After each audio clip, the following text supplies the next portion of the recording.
Anim na menor de edad nasa kustudiya ng DCPO matapos na manaksak sa Davao City.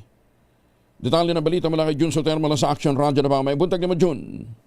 Mayong buntag usab, Kuyang Angel. Nasa kustodiya ng Davao City Police Office o DCPO ang anim na minor de edad na sangkot sa pananaksak sa dalawang estudyante sa kanto ng Diamond Village, Damusa, Davao City, Hulyo 6, 2026. Ayon sa investigasyon, banda nas 4:20 ng hapon nang biglang salakayin ng grupo na mga kabataan ang dalawang high school students habang pauwi mula sa paralan. Isa sa mga biktima ang nagtamo ng 3 saksak sa likod habang isa pa ang nasugatan matapos saksakin ng isang beses. Agad silang isinugod sa Southern Philippines Medical Center o SPMC at kasalukuyang ginagamot. Mabilis naman nagsagawa ng follow-up operation ang mga tauhan ng Sasa Police Station sa Barangay San Jose, Buhangin na nagresulta sa pagkakasaklolo sa anim na minor de edad na sangkot sa insidente. Positibong kinilala ng mga biktima ang pangunahing suspek na si alias Justin na siya rin nagsuko ng Swiss knife na pinaniwala ang ginamit sa pananaksak. Patuloy ang masusing investigasyon ng DCPO habang inihanda ang kaukulang legal na proseso alinsunod sa umiiral na batas